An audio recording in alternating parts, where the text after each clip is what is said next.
اور پھر آپ دوبارہ وہیں بیٹھ گئے. وہ بیبیاں جلدی جلدی گھر گئیں, جا کے اپنے والد سے کہنے لگی ابا جی کمال ہو گیا, اس بستی میں ایک ایسا آدمی ملا ہے جو عورتوں کی طرف دیکھتا ہے تو نیکی کرنے کے لیے آگے بڑھتا ہے, جو مجبور اور بے کس کے لیے اچھے جذبات رکھتا ہے. فرمایا جلدی لاؤ.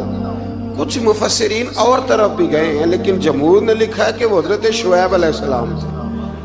حضرت شعیب نے گھر بلایا, اپنی ایک بیٹی کو بھیجا, فرمایا بیٹے بلا کے لاؤ. وہ جب گھر آئے تو آپ فرمانے لگے آپ میرے ساتھ اجرت طے کر لیں, 8 سال یا 10 سال آپ میری بکریوں کو چرائیں, میرے گھر میں رہیں.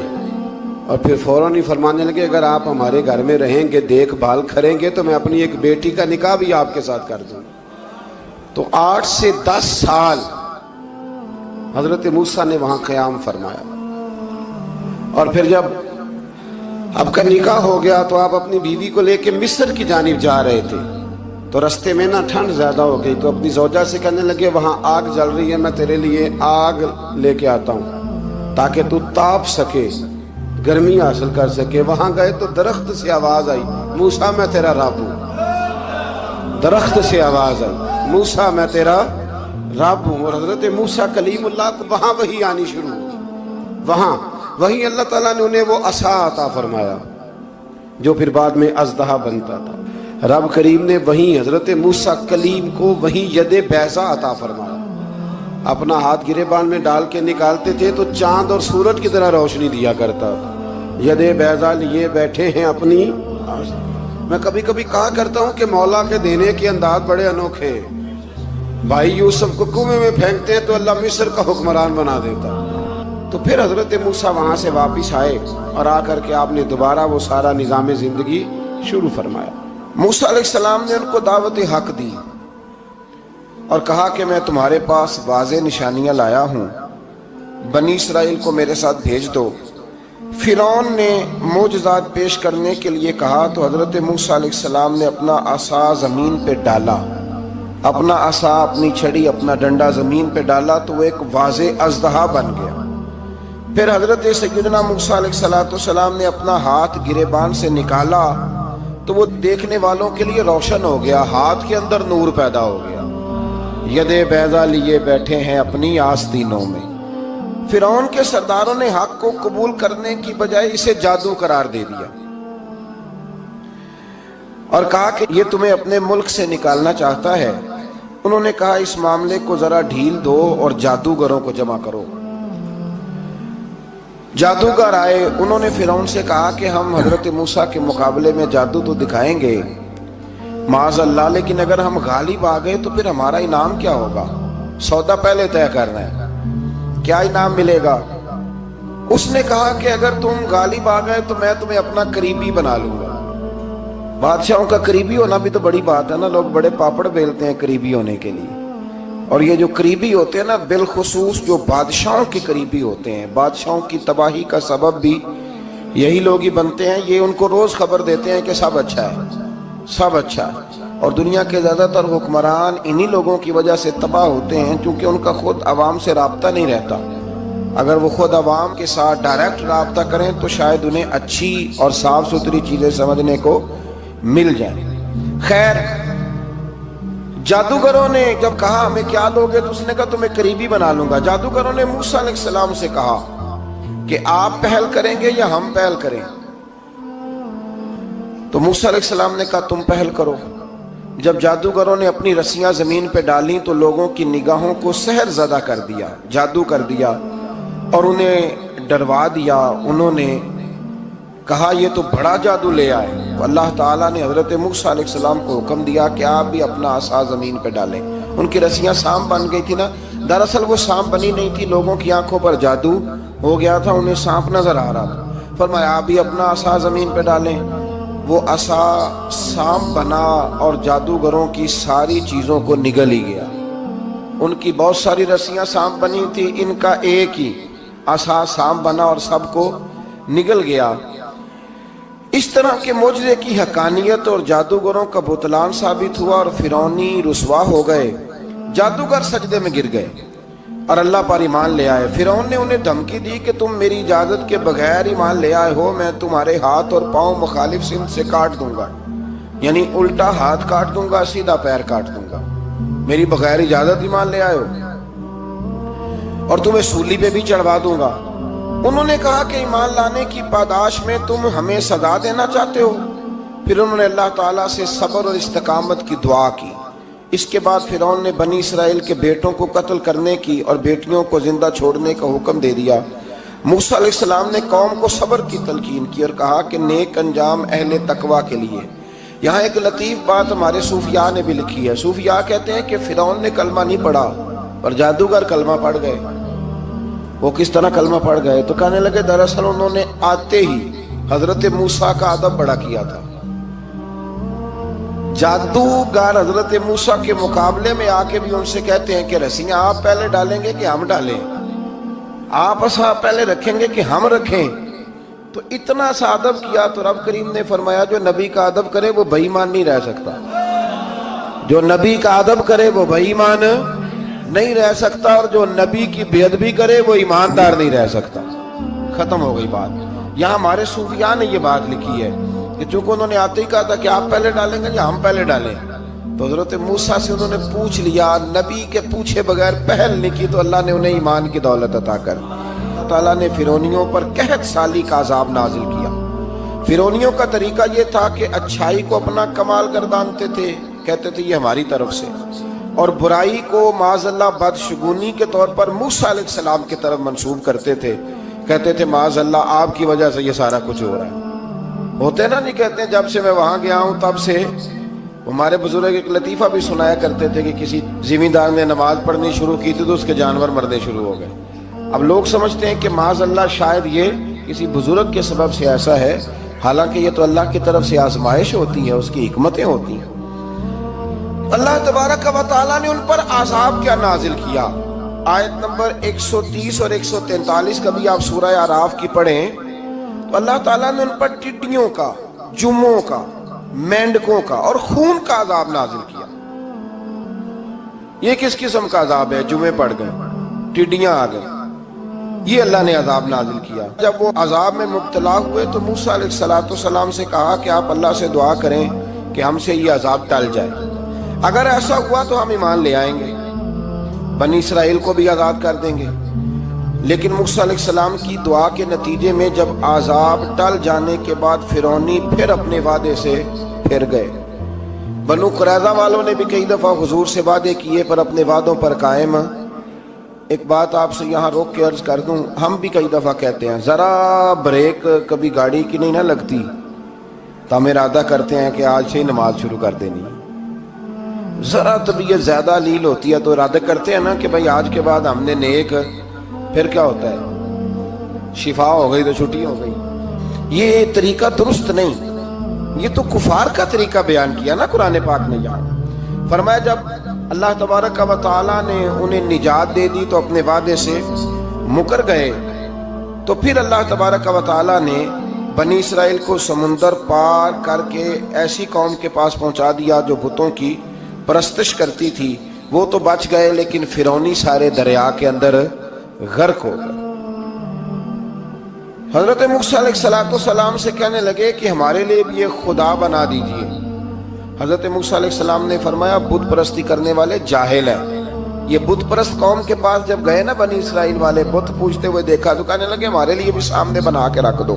فرمایا یہ تو جاہل ہیں، تم انہیں دیکھ کے اثر قبول کر رہے ہو، اور اپنی جاہلیت کے باعث یہ ہلاک ہونے والے بھی ہیں۔ پھر اللہ تعالیٰ نے بنی اسرائیل پر اپنی نعمتوں کا ذکر فرمایا، اور موسیٰ علیہ السلام نے اپنی قوم میں ہارون علیہ السلام کو اپنا جانشین فرمایا اور کوہ طور پر تشریف لے گئے۔ اللہ نے فرمایا وہاں آ جائیں، میں آپ کو تورات عطا کرتا ہوں۔ 40 دن کا یہ عرصہ تھا۔ موسیٰ علیہ السلام نے وہاں پہ جا کے، وہ سارا واقعہ بھی انہی آیات میں ہے کہ حضرت موسیٰ نے عرض کیا تھا کہ رب ارنی، یا اللہ میں تجھے دیکھنا چاہتا ہوں، تو فرمایا لن ترانی، تو نہیں دیکھ سکتا۔ وہ بھی یہاں اللہ نے ذکر فرمایا۔ پھر اللہ تعالیٰ نے اپنی ایک تجلی جب کوہ طور پہ ڈالی تو حضرت موسیٰ علیہ السلام تاب نہ لا سکے اور بے ہوش ہو گئے، اور پہاڑ بھی ریزہ ریزہ ہو گیا۔ اس کا ذکر بھی اللہ نے انہی آیات میں فرمایا۔ آیت نمبر 144 سے 155 تک حضرت موسیٰ علیہ السلام کو رسالت عطا کرنے، کلیم اللہ کا منصب عطا کرنے،